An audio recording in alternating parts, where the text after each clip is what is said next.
Bonsoir à tous et ravi de vous accueillir sur France 3 Normandie et sur France Bleu pour ces tout premiers débats dans vos circonscriptions de ces élections législatives édition 2024. À mes côtés, ma consoeur Bénédicte Robin, journaliste à France Bleu. Bonsoir Bénédicte. Bonsoir Émilie, bonsoir à toutes et à tous. D'être avec vous ce soir. On va peut-être rappeler les règles tout d'abord de ce débat. 45 minutes de débat entre les principaux candidats des circonscriptions auxquelles nous avons choisi de nous intéresser ce soir. 45 minutes consacré à deux thèmes. Au milieu, une carte blanche laissée à chaque candidat à propos de laquelle chacun pourra réagir.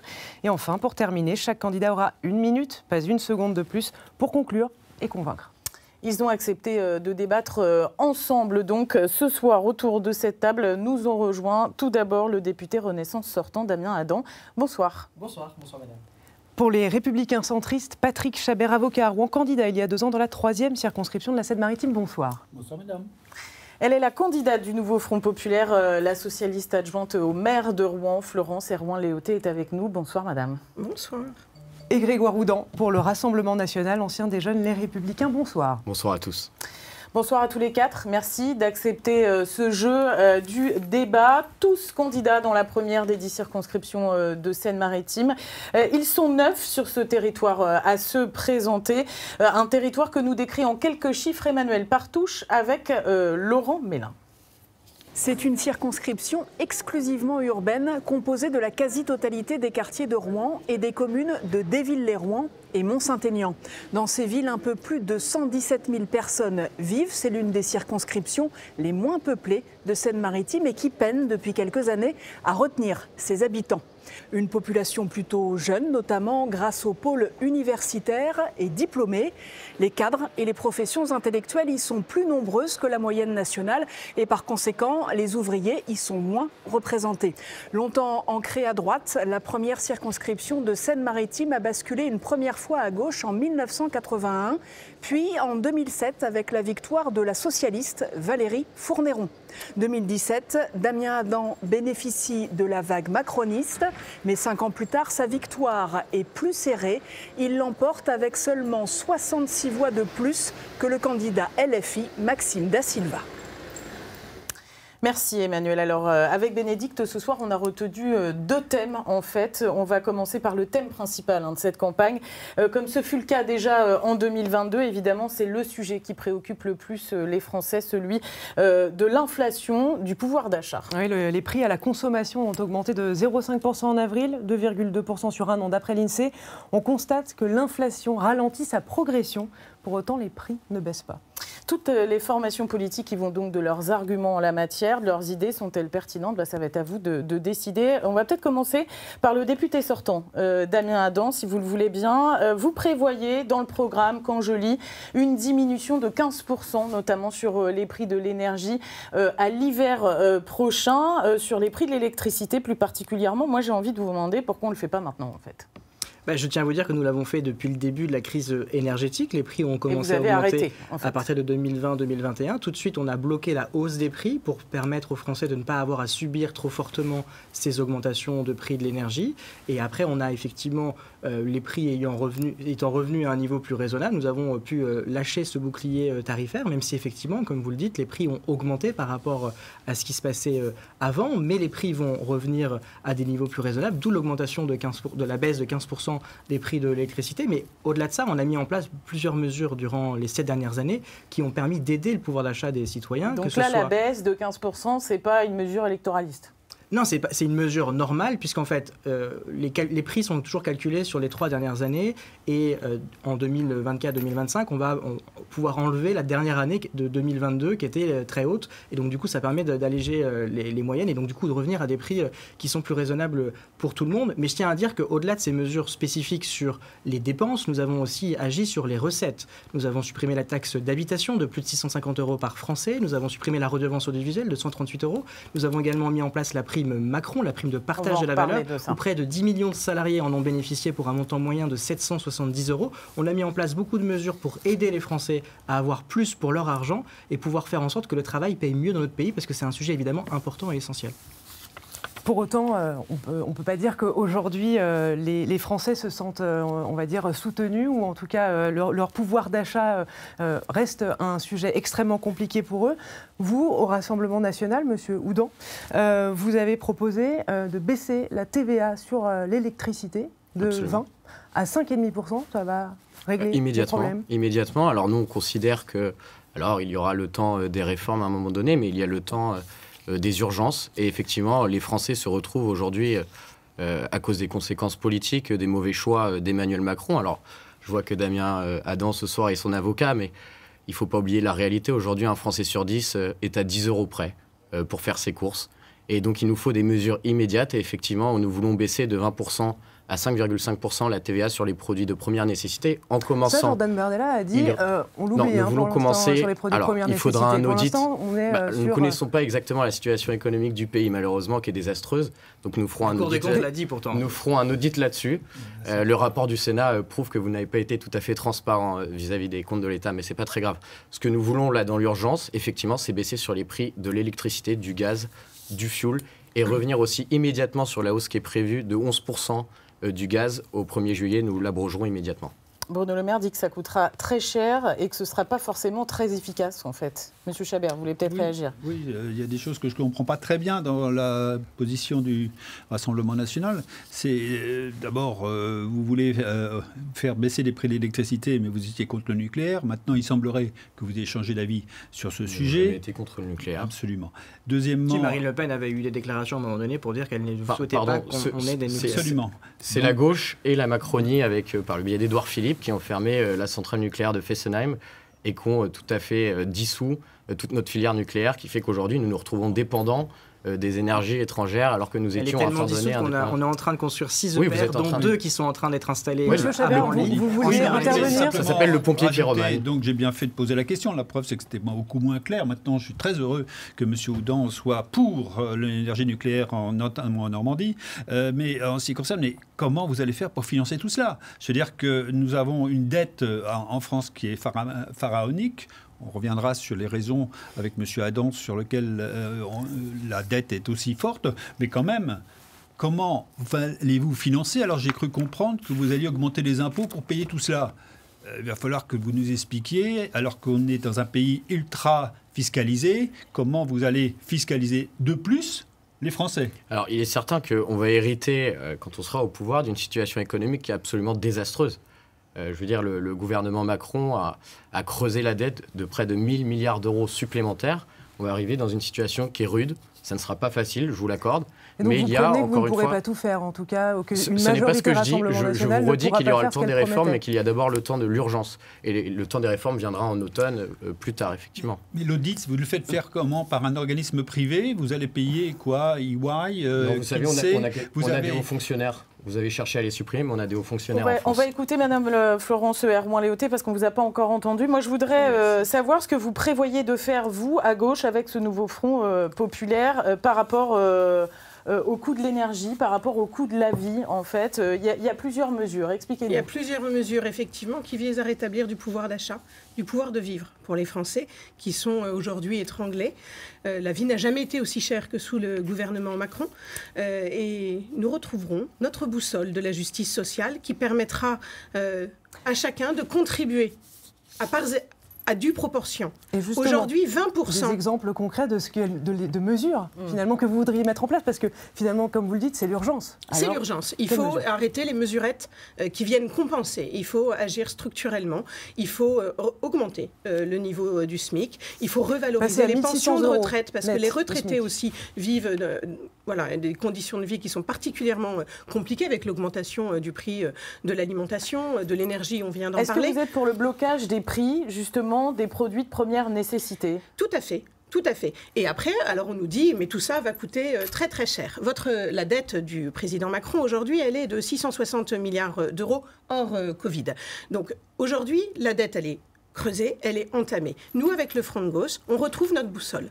Ma gauche, celle de la justice sociale, celle du progrès social. Ça veut dire qu'on augmente les taxes par ailleurs. Tous les conservateurs ont toujours dit que ce n'était pas possible. Les congés payés, la sécurité sociale, la CMU, les emplois jeunes, toutes ces mesures qui conforte, Ils n'ont qui pas marché permette dans à le passé, tout... mais- Non, on ne fait pas. On est vers l'avenir. Non, Et on non. redonne de Et vous l'avez l'espoir. déjà fait quand Hollande était Et au on pouvoir, mettra madame. des recettes Monsieur en face des Mitterrand, repenses. Nous mettrons des recettes en face des dépenses. Pourquoi? Comment les Parce recettes, que justement les plus riches aujourd'hui sont plus riches. C'est-à-dire En à 7 partir de ans, combien les 20% de plus riches sont devenus encore plus riches. Ça veut Et les dire 20% combien de plus pauvres sont devenus encore plus pauvres. À Il partir faut de remettre quelle de somme l'équilibre dans tout ça. Il faut remettre les curseurs au bon endroit pour que on sorte de la souffrance. Vous savez, moi, je suis bénévole dans une association d'aide alimentaire. vous êtes je payé vois par la chaque régie année, et maintenant chaque en année par l'État, disponibilité. monsieur. Et à l'Assemblée nationale, des députés de mon groupe ont obtenu une aide supplémentaire de 40 millions d'euros pour l'aide alimentaire.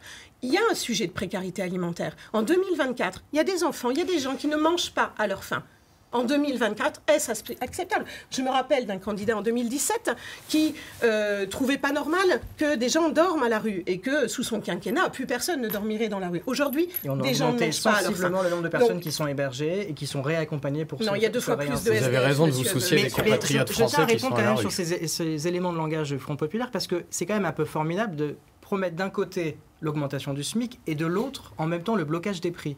Je me mets à la place du boulanger qui doit construire sa baguette tous les matins. Comment il fait s'il a son salarié qui coûte plus cher, mais qui ne peut pas augmenter ses prix? À la fin, il ne peut plus vendre de baguettes. Eh ben, Et répondez, donc le Madame modèle Erwan-Léautey, par incroyable exemple. du Front Comment on fait, Populaire, c'est un modèle qui justement, ne marche pas dans la vraie vie, parce qu'il ne fait prend pas en peut-être compte partie des 20%. les coûts de production qui sont nécessaires pour construire un produit. Et donc, on ne peut pas bloquer les prix d'un côté, parce que tous les pays qui l'ont essayé, ça a été fait en Hongrie, ça a été fait en Amérique du Sud, on a fini par quoi? Par avoir des pénuries, parce que les entreprises arrêtent de produire, parce qu'elles ne sont pas rentables, elles n'arrivent pas à dégager un bénéfice ou même un équilibre financier. Donc ça ne marche pas. C'est pour ça que la seule solution, c'est de faire en sorte d'agir plutôt sur l'augmentation des salaires, sur les cotisations. Et nous, on a un grand plan pour démiscardiser la France, parce que du compte tenu de l'inflation, le SMIC a augmenté très fortement, et c'est bien normal, c'est légitime, c'est le rôle de l'État d'augmenter le SMIC en Est-ce qu'il est fonction de indexé sur l'inflation. l'inflation aujourd'hui, le SMIC? Oui, il est complètement indexé sur l'inflation. Il y a une formule de calcul automatique. Il n'y a pas de débat là-dessus. Par contre, ce qu'il ne faut pas, c'est augmenter trop fortement le SMIC, parce que derrière, si c'est pas lié à des coûts de production, à une inflation, ça a des effets délétères et ça crée des millions de chômeurs supplémentaires. Par contre, nous, ce que nous voulons faire, c'est baisser les cotisations sociales et notamment faire en sorte qu'on ait plus ces effets de seuil qui font qu'un salarié n'a pas forcément aujourd'hui intérêt à être augmenté quand il est au niveau du SMIC, parce que s'il est augmenté, il perd trop d'éléments, notamment la prime d'activité, les APL ou d'autres éléments qui fait qu'à la fin, il gagne moins que s'il n'avait pas été Vous augmenté. voulez augmenter la prime dite Macron. Est-ce qu'aujourd'hui, on est obligé de vivre de ça? Est-ce qu'aujourd'hui, on a besoin de primes pour vivre en France?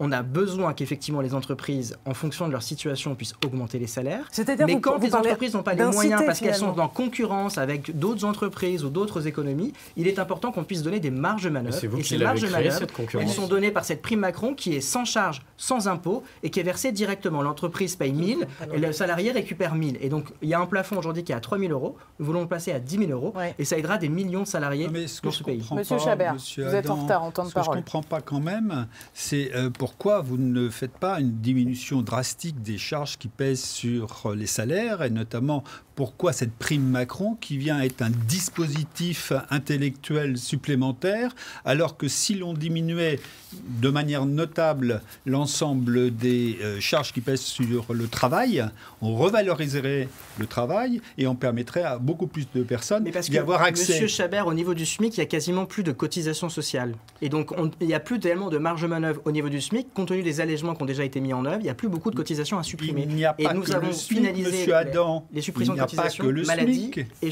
Il y a quoi d'autre alors? Dites-nous. Alors, Allez-y. l'ensemble des salariés. Je veux dire que si vous n'avez moins de charges sur les gens payés au SMIC, vous avez encore énormément de charges sur ceux qui sont payés un peu plus le SMIC, et même beaucoup plus que le SMIC. Il n'y a Parce pas de que- raison. Voilà, c'est Et donc, la pourquoi proposition des Républicains, c'est de réduire les cotisations sociales des salariés qui gagnent jusqu'à 3 fois le SMIC. Oui. Ça induirait, en tout cas, ça pousserait les employeurs à augmenter les salaires. C'est ça l'idée. Ah bah Donc, oui, bien sûr. on parce que incite plus moins vous avez de charges sur le paiement du Et ça salaire. marche vraiment. Oui, ça Quand marche et ça a on- fonctionné. Ça La fait preuve. monter les salaires. Oui, mais surtout, ce que je ne comprends pas, c'est pourquoi la prime Macron. C'est-à-dire, pourquoi réinstaurer un dispositif nouveau alors qu'on a la possibilité, à coût égal éventuellement, de diminuer les charges sociales sur tous les salaires avec la même somme que vous allez donner à l'ensemble des gens avec la prime Macron. Avant de clôturer en fait sur cette partie-là, moi j'avais quand même envie de revenir sur les produits de première nécessité avec vous, Monsieur Oudant. Ça faisait partie, c'était la mesure phare clairement, du Rassemblement national. Et là, depuis hier, depuis quelques heures, Jordan Bardella n'en parle plus. Quand vous parlez d'urgence, est-ce qu'on n'est pas dans l'urgence là, justement? Si, je vous redis qu'on est dans le temps de l'urgence. Je vous dis simplement qu'il y a aussi un rapport du Sénat récemment qui nous a montré que peut-être on n'avait pas tout à fait la situation exacte des comptes. Il va falloir qu'on l'ait pour pouvoir prendre ces mesures demain. Je vous répète qu'il y a le temps de l'urgence. L'urgence, effectivement, c'est cette suppression, cette baisse des taxes à 5% sur les carburants, sur l'électricité, sur le fuel et sur le gaz. Et viendront ensuite la possibilité, si les comptes nous le permettent, effectivement, de baisser sur un panier de 100 produits de première nécessité. Les gens, ils ont besoin de manger quand même. C'est pour ça que je vous pose la question. Absolument, mais pas la même chose. Vous noterez qu'on ne sera pas non plus, nous ne serons pas dans une configuration de pouvoir. Nous attendons le pouvoir en 2027. Aujourd'hui, nous serons en cohabitation. Nous n'aurons pas non plus les moyens de tout faire. De toute façon, vous ne pourrez pas faire ce que vous voudrez. Ce sera un RN au rabais. Ce n'est pas ce que je vous dis. Je me réjouis qu'on gagne 3 ans. En tout cas. Non, mais attendez, je me réjouis de gagner 3 ans en cas de cohabitation. Je vous dis simplement que ça va être plus dur et qu'on sera beaucoup plus libre en 2027 quand enfin Marine Le Pen sera au pouvoir. Et en 2027, il y aura l'Europe aussi, il y aura tout ça. Vous ne serez jamais tout seul au monde. Vous notez que c'est une contrainte, je vous l'accorde. On va peut-être s'intéresser... Une contrainte, l'Europe pour l'inflation, je ne suis pas tout à fait d'accord avec vous. Si l'inflation a diminué en France, c'est aussi grâce à l'ensemble des mesures qui ont été prises au niveau européen. Il ne faut pas se leurrer. L'inflation n'existe pas uniquement en France. Elle est importée par nos importations, par l'ensemble de l'économie mondiale. Si vous voulez sortir de l'économie de marché et de l'économie mondiale, vous me le dites, mais pour l'instant, ce n'est pas ce que j'ai entendu. J'ai du mal à croire que l'intégration de l'Ukraine à l'Union européenne n'ait aucun impact sur l'inflation, mais c'est tout à fait la ligne claire qu'on a portée avec Raphaël Glucksmann, qui portait l'idée d'une souveraineté européenne et qui permet de reculer les choses tout à fait autrement. Et nous aussi, vous noterez que les Français nous ont accordé massivement leur voix. Vous alliez avec la France Insoumise, Madame Erwan-Léautey. Ne parlez pas tous en même temps, on ne vous entend pas, Madame Erwan-Léautey, vous vouliez... Je voudrais avoir une pensée pour les retraités, parce qu'on a beaucoup parlé de salaire, mais tout le monde ne vit pas de salaire. Et nous pensons aussi qu'il faut revaloriser les pensions de retraite et redonner aussi du pouvoir d'achat et de vivre. En les indexant sur l'inflation. Tous nos concitoyens ça, qui je crois que tout le monde le propose, donc c'est pas un débat politique. On va s'intéresser à un autre thème important de la campagne de ces législatives, parce qu'on a vraiment envie de parler des sujets aussi dans cette campagne courte, mais tout de même. Mais avant ça, on va peut-être laisser place aux cartes blanches, Bénédicte. Oui, parfaitement. Avec d'abord, pour commencer, on prend l'ordre alphabétique, c'est le hasard de l'alphabet. Avec vous, Damien Adam, qu'avez-vous choisi? Moi, j'ai choisi de parler des impôts, parce que nous parlions de pouvoir d'achat jusqu'à maintenant, mais c'est important d'avoir la conséquence en termes d'impôts. Moi, je suis député depuis 2017, j'ai supprimé la taxe d'habitation, j'ai réduit l'impôt sur le revenu de 5 milliards d'euros et j'ai supprimé la redevance audiovisuelle qui était de 138 € par an par Français. Aujourd'hui, je pense que nous sommes toujours le pays européen et même de l'OCDE avec le prélèvement obligatoire les plus forts de tous les autres pays. Et donc, le moment n'est pas à augmenter les impôts. Donc moi, j'ai garanti en 2022 et je maintiens mon objectif en 2024. Si je suis élu, c'est clair, net et précis. Je n'augmenterai pas les impôts et je m'opposerai à toute augmentation d'impôts. Parce que ce qu'il faut bien avoir à l'esprit, c'est que les programmes tant du Front National que du Front Populaire promettent tous les deux des dépenses faramineuses qui, à la fin, auront forcément pour conséquence d'augmenter les impôts des Français. Alors évidemment, ils vous disent « oui, mais nous l'augmenterons que pour les plus riches ». Mais nous savons très bien qu'à chaque fois que dans ce pays, nous avons augmenté les impôts, en disant qu'on allait les augmenter pour les plus riches, à la fin, c'est la classe moyenne qui paye et c'est les classes populaires. C'est ce qui s'est passé au quinquennat Hollande et moi, je ne veux pas que ça redémarre à nouveau. Donc il est important d'être réaliste dans les dépenses. Nous, avec la majorité présidentielle, on a beaucoup moins de dépenses que les autres parce qu'on essaye d'être réaliste et on essaye de prendre en compte les marges de manœuvre contraintes, parce que contrairement à ce que dit M. Houdan, on sait exactement la situation des finances publiques, la Cour des comptes nous le rappelle, et nous-mêmes, nous l'avons annoncé aux Français en début d'année. Donc pas d'augmentation d'impôts, contrairement aux deux autres blocs qui s'opposent à la majorité dans cette campagne. Et justement, vous opposez deux autres blocs en citant finalement Mme Erwan-Léautey et M. Houdan. Je vois que M. Chabert, vous acquiescez aux propos de Damien Adam. Vous êtes d'accord finalement? Je suis d'accord sur le fait de ne pas augmenter les impôts, mais je ne suis pas d'accord pour dire qu'il n'y a que deux blocs. C'est-à-dire que justement ma candidature, c'est de permettre aux Français de voter pour une autre solution que de voter pour Macron. Alors quelle est la différence alors finalement si vous la différence avec M. Macron, elle est notable quand même. On n'a pas du tout les mêmes vues sur la fonction publique, on n'a pas les mêmes vues sur l'ensemble des dispositions qu'il a adoptées. Moi, j'aime beaucoup écouter M. Macron. Le problème, c'est qu'en l'écoutant, on s'aperçoit qu'il ne fait rien derrière. C'est quelqu'un qui parle bien, je le reconnais. Je suis sensible à la qualité de son langage, mais je ne suis malheureusement contraint de constater qu'il ne suit pas ce qu'il dit. Donc je suis contre M. Macron, je suis contre les extrêmes, et c'est la voie que je propose aux Rouennais, aux Mont-Saint-Aignan et aux Dévillois de suivre. Je vais vous redonner la parole dans un instant, Monsieur Chabert. Je voulais juste savoir si vous aviez une réaction par rapport au thème de carte blanche choisi par Damien Adam, qui était celui des impôts, Madame Herbin-Léautey. Oui, moi je veux bien qu'on nous donne des leçons de dépenses, Monsieur Adam, mais c'est pas sous les gouvernements de gauche que la note de la France a été dégradée. Si, sous Hollande, ça a été dégradé, Madame. Je ne sais pas si vous vous souvenez, mais ça avait été dégradé sous Hollande. Et ce déficit que vous avez 80% des déficits porté et aujourd'hui est lié aux crises Covid et énergétiques. Non. Le déficit, aujourd'hui vous avez l'Europe qui va lancer une procédure pour déficit excessif. Ce n'est pas moi qui l'invente, ce n'est pas moi qui le dis, je le lis, je le constate. Donc, je considère qu'à ce stade... Votre projet sort des logiques de réduction du déficit. Nous avons Madame Bravo l'a révélé. On laisse réagir Madame Herbin-Léautey, on passera à un autre thème. Je ne vous ai pas coupé la parole. Vous avez raison. Nous avons des projets différents. Et quand vous mentez, il faut bien que je réponde. L'ambition, je ne mens pas. Ah bah si, je vous ai dit que quand nous aurons de nouvelles dépenses pour améliorer la vie des Français, nous aurons en face de nouvelles recettes. Donc et des impôts. ce programme économique, il n'a pas été travaillé Madame tout seul. Ce sont les députés de l'Assemblée nationale avec des économistes. Dites-moi. Je voudrais savoir si je suis riche ou pas. À partir de quelle somme Vous vivez tout seul, vous avez des enfants à charge. Moi, je ne réponds pas à ce type de critères, en fait, en fonction que les 20% des plus riches. Moi, quand je dis 20% des plus riches, j'attends à ce que vous me dites comment vous définissez les riches. On va passer à votre carte blanche, Monsieur Chabert, si vous le voulez bien. Allez-y, qu'est-ce que vous avez choisi? Dites-nous. Moi, j'ai voulu qu'on parle des prisons. C'est un thème qui n'est pas toujours d'actualité, qui est toujours d'actualité, mais qui n'est pas souvent abordé dans les campagnes électorales. Pour la bonne et simple raison, c'est qu'actuellement, la situation française est catastrophique en prison. Vous avez plus de 60 000 places de prison, vous avez 74 000 en mai de prisonniers, sachant qu'en plus, comme je connais bien la maison d'arrêt de Rouen, la maison de Bonne Nouvelle, vous avez 3 quartiers, les femmes, les hommes et les mineurs. Vous avez 3 quartiers qui ne sont pas remplis de la même manière. Les femmes, il y a plus de places que de personnes incarcérées. Les hommes, c'est dramatique. Qu'est-ce qu'il faudrait faire alors? Réfléchir à la peine, à la notion de la peine. Quand j'entends un certain nombre de gens qui veulent augmenter les peines en pensant que c'est la solution à la délinquance, moi je ne crois pas à l'exemplarité de la peine. La peine doit intervenir. Je ne suis pas contre qu'il y ait des peines, mais qu'elles soient suffisamment adaptées à la possibilité pour les gens de revenir dans la vie normale. De plus, il faut aussi construire des places de prison. Car je n'imagine pas que vous sachiez... Ici à Rouen, vous parlez de la prison Bonne Nouvelle, qui est ancienne, qui est vétuste, on le sait, voilà, il y a des travaux qui sont prévus. Vous pensez qu'il faut une nouvelle prison, par exemple, sur le territoire? S'il y a une nouvelle prison, pourquoi pas? Mais elle ne doit pas être, comme certaines des prisons, mise en dehors des villes. On a besoin... détruire Bonne Nouvelle pour en faire une mais pas loin. Oui, c'est-à-dire qu'on peut très bien, à Rouen, trouver des places, notamment du nouveau quartier Flaubert.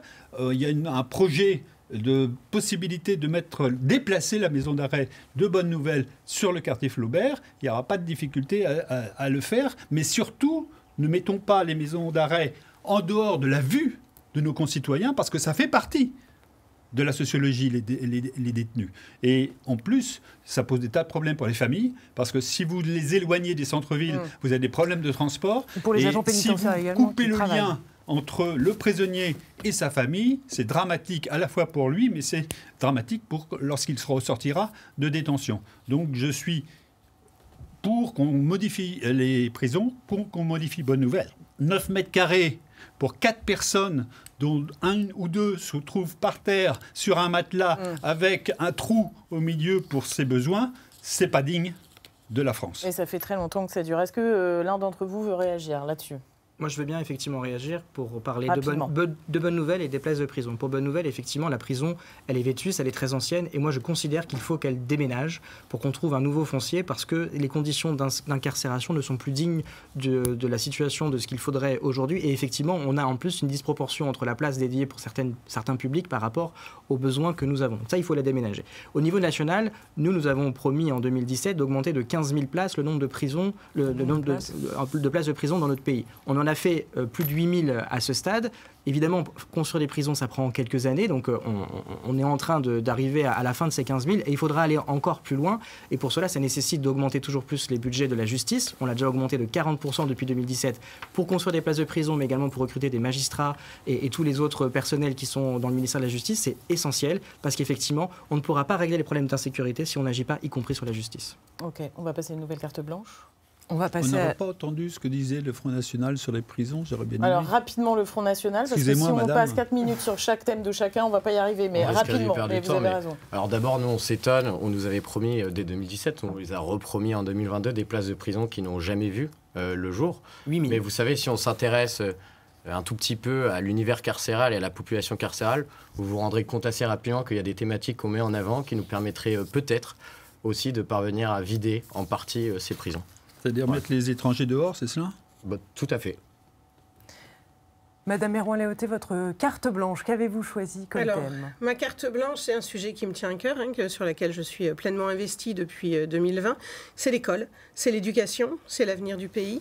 C'est cette école qui est heurtée par le choc des savoirs aujourd'hui, qui a fait l'objet d'un certain nombre de mobilisations, une mobilisation assez forte à Rouen, et une réforme que l'on souhaite abroger, sur laquelle on souhaite revenir pour commencer par redonner d'abord de la confiance aux enseignants, de manière à les réhabiliter dans leur rôle et dans leur mission, de restaurer cette confiance qui a été perdue entre les enseignants et leur ministère, les enseignants et les familles, et qu'on arrive à retrouver des cadres d'apaisement qui permettent à chacun d'emmener les enfants vers la réussite, qu'on retrouve aussi l'égalité des chances, qui est tout à fait différente de ce que le gouvernement Macron veut faire avec ses groupes de niveau en 6e et 5e dès la rentrée, qui vont enfermer nos enfants dans des groupes de bons, de moyens, etc., qui vont les cataloguer, alors que l'école, elle a une vocation émancipatrice. Et avoir une vision comme ça figée des enfants sur un niveau scolaire dans lequel on les enferme, ce n'est pas acceptable. C'est retrouver aussi, et la démographie, la baisse de la démographie peut être un levier pour y parvenir, des effectifs par classe qui soient aussi acceptables, qui permettent aux enseignants de travailler dans de bonnes conditions, qui permettent aux Vous enfants êtes pour la baisse d'avoir de la de bonnes... démographie? Je suppose ce que j'ai dit, Monsieur Houdan. Oui, Vous c'est n'avez ce que pas j'ai cru écouté. comprendre. Elle est réelle, la baisse de la démographie. Je dis que c'est un levier pour parvenir à la baisse des effectifs Donc par ça ne classe, vous plutôt soucie que de pas. fermer, comme le fait aujourd'hui ce gouvernement, les classes dans nos écoles, puisque nous avons des écoles rive gauche là qui vont subir des fermetures de classes. Moi, je dis, gardons les classes, conservez-les, surtout comme c'est pour les réouvrir l'année suivante, conservons-les et permettons aux enfants d'apprendre dans de meilleures conditions. C'est ce qu'on a fait avec le dédoublement des classes de CP, de CE1 et les grandes C'est sections tout de à fait maternelle. Il différent faut de ce aussi que je viens trouver des d'exprimer. enseignants, parce qu'en ce moment, c'est aussi le problème, en fait. Il en manque déjà au moins 1500 pour la prochaine rentrée. C'est ça. Voilà, on a une crise des vocations, C'est vous pour le ça savez. qu'on a augmenté Il y a besoin de l'attractivité du métier en changeant la formation et en augmentant les rémunérations. Les vœux pieux, c'est Rapidement. toujours intéressant. C'est-à-dire qu'effectivement, tout le monde peut être d'accord avec votre propos. Simplement, comment? Avec qui? C'est cela qu'on Vous voulez dire voudrait avec savoir. quel- quel chéquier, en fait, Avec Avec c'est quel ça, surtout, chéquier, avec vous voulez quelle dire. orientation? Non, une l'éducation. orientation, c'est bien gentil, madame, une orientation, mais comment pratiquement vous allez faire? Comment Eh sur bien, le par terrain exemple, vous je allez ne faire? porte pas l'uniforme à l'école. Quand on regarde quelles sont L'expérimentation, vous les communes qui ont fait des articles de presse pour se gargariser de l'uniforme à l'école, qui sont rentrées dans cette expérimentation, ce sont des communes qui sont gérées globalement par l'extrême droite. Quand on fait le service national universel pour les jeunes, on les met au pas.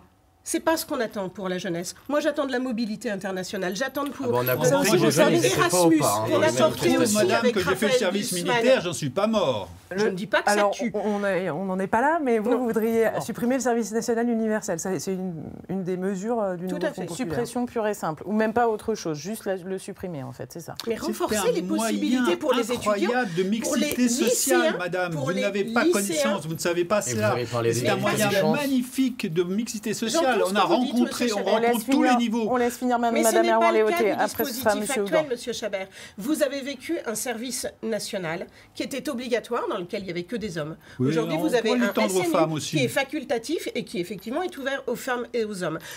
Il y a deux dispositifs. Celui qui est en place aujourd'hui c'est pas parce qu'il marche au pas qu'ils vont mourir quand même. et ne permet pas. En quoi ça ne fonctionne pas? Parce que moi, je ne suis pas d'accord avec vous. Toutes les personnes que j'ai rencontrées qui ont fait le SNU en sont plutôt très heureux. Et donc, je pense que ce que vous dites ne correspond pas à la réalité perçue par les jeunes qui en ont bénéficié, Et qui apprennent la citoyenneté, qui apprennent la transition pour la écologique, jeunesse. qui apprennent les gestes de premier secours. Autant de choses qui sont L'école le fait très essentielles. bien. Et par contre, porter cette mobilité internationale dès le lycée avec les programmes Erasmus, comme on l'a porté avec Raphaël Glucksmann, me semble beaucoup plus On va passer la main. Voilà, On va passer la main à votre carte blanche, Monsieur Houdan. J'aurais aimé répondre quand même. Rapide, allez-y rapidement et après vous passez à votre carte blanche. C'est vrai que là encore, on a parlé de deux étapes. On aura à l'automne le temps, je le redis, des réformes. On veut une grande réforme aussi pour l'école.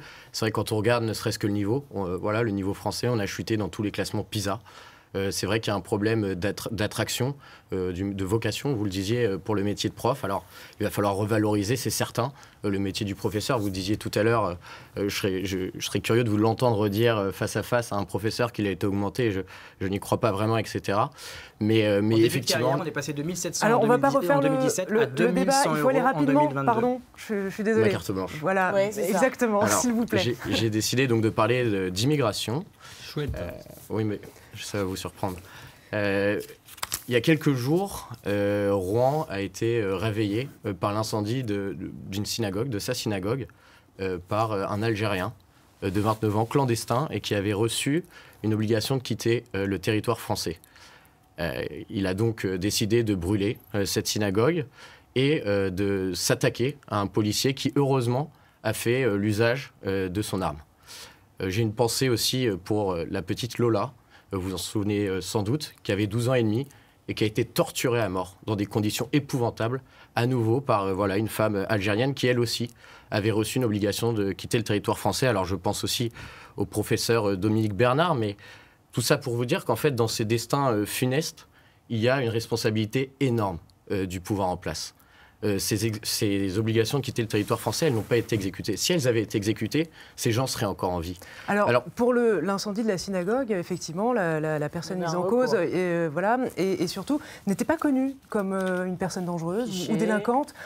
Mais voilà. Alors certes, elle n'était pas légalement en France. Il y avait un recours qui était en cours, qui avait été déposé. Donc l'OQTF, en l'occurrence, l'obligation de quitter le territoire n'était pas effective. C'est en ça que... Vous savez, demain, si on est élu député, le rôle du législateur, c'est de changer la loi. Et je pense qu'il y a un consensus énorme dans la population, justement, pour mettre fin à ces recours en fait permanents. Les Français en ont marre. Moi, je suis... Vous parlez à un avocat à côté de vous, alors peut-être que le droit est facile de connaître. Dès qu'on est fiché S, non mais j'ai lu les programmes, j'ai lu la position du Rassemblement national. Votre position, c'est de dire, dès qu'il y a une fiche S pour radicalisation, on met dehors. Tout à fait. Et après, on lui permet de les accueillir chez vous, si vous voulez, ces fichiers S. Pardon, monsieur Houdan, juste une question. Quand il faites-le. s'agit de Français, on les met où, ces gens-là? Il y a des prisons pour ça, madame. Mais justement, je voudrais réserver il n'y a plus de place. en prison. Un fichier, c'est pas une condamnation de justice, voilà, monsieur. on ne peut pas mettre en prison quelqu'un. De toute façon, c'est monsieur Chabert qui a évoqué la question du fichier. Je voudrais juste finir sur ma carte blanche parce que j'ai été interrompu. Je savais que ça ferait, et je suis sans doute le seul sur ce plateau à aborder ce sujet, qui est quand même une des préoccupations principales des Français. Après, je crois, la question du pouvoir d'achat et de l'accès à la santé. Mais si vous voulez, tous les rapports du ministère de l'Intérieur aujourd'hui établissent le lien entre l'immigration et l'insécurité. Alors, je veux bien, on peut continuer de dire le contraire et de se voiler la face, mais je pense qu'il faut là aussi prendre des mesures immédiates. Et effectivement, pour ce qui est des délinquants étrangers, nous sommes pour leur expulsion immédiate et nous le ferons parce qu'il y a une volonté politique au Rassemblement national qu'il n'y a pas dans tous ces gouvernements depuis 40 ans qui ont échoué à mettre un terme à l'immigration anarchique. Alors, monsieur Houdan, je pense que vous n'avez pas été mis au courant que nous avons voté un projet de loi immigration en fin d'année dernière qui fait que justement qu'on accélère l'exécution des OQTF. Bah, la preuve que non. Et on réduit le nombre de recours et les délinquants sont d'ores et déjà expulsés dès qu'ils sont donc condamnés par la justice. Monsieur le député, la synagogue de Rouen, c'était il y a mais 3 nous ne semaines. pouvions pas l'expulser parce que là, il y avait un recours. Non, Bah, non, nous, c'est nous le juste, il y a des ferons. cas Voilà, nous très le ferons. spécifiques. Si, sur Il lesquels n'était on ne encore peut une fois pas. ce monsieur pas délinquant connu, condamné. Asile et immigration que vous avez voté à l'Assemblée nationale, que nous n'avons pas voté parce que ça a Elle ne été suffit pas, l'occasion d'introduire la notion de préférence nationale Il y a dans la aucune loi. notion de préférence nationale dans la loi. Citez-moi une mesure concrète qui est une préférence nationale Mais dans vous la êtes loi contre asile et la immigration. préférence nationale. C'est un discours qu'on entend sûr. régulièrement D'accord. du Front populaire, mais il n'y a aucune mesure concrète de préférence nationale. On va dans ce passer texte. à un autre thème. Je suis Mais désolée, peut-être qu'elle je peut sais, répondre, on aimerait madame. passer des heures ensemble à discuter Exactement, tout ça. madame. Je sais bien, monsieur Chabert, mais on va passer à l'autre thème, Bénédicte, peut-être. Oui, dans cette circonscription au cœur de la métropole de Rouen, le cadre de vie et l'environnement, comment le voyez-vous, comment envisagez-vous votre territoire plutôt urbain et quelle vision voudriez-vous défendre si vous êtes élu à l'Assemblée nationale? Eh bien, on va commencer avec une question importante pour la métropole de Rouen, le maintien ou pas du contournement est de Rouen. C'est une décision qui est toujours en suspens, puisque le ministre des Transports n'a pas encore décidé ce qu'il devait en faire. Est-ce que vous soutenez ce projet voulu par le président de la région Normandie, soutenu aussi par les présidents des départements de la Seine-Maritime et de l'Eure? Florence Hérouin-Léoté, vous êtes adjointe au maire de Rouen. Nicolas Maillard-Rossignol, qui est d'ailleurs votre suppléant, lui, il est opposé à ce contournement est. On imagine que vous aussi. Pourquoi vous lui en voulez à ce contournement est? Pourquoi je lui en veux à ce contournement est? Alors déjà, il a mon âge, ce contournement est. C'est vrai que dire ça fait qu'il n'est depuis pas les tout années récent 80 comme qu'on en projet, parle. qu'on est quand même dans une période où la planète mérite des mesures qui lui permettent d'être préservée, d'être sauvegardée, de permettre aux générations futures de vivre correctement sur notre terre, Justement. et que ce contournement est va accroître les émissions de CO2, on l'appelle contournement est, mais c'est une autoroute à péage, ça veut dire que nos concitoyens vont payer 2 fois cette infrastructure qui sera payée par l'investissement, puis par Plus d'1 les milliard péages, d'euros, et qui va d'investissement. couler des kilomètres de bitume, supprimer des hectares de forêt.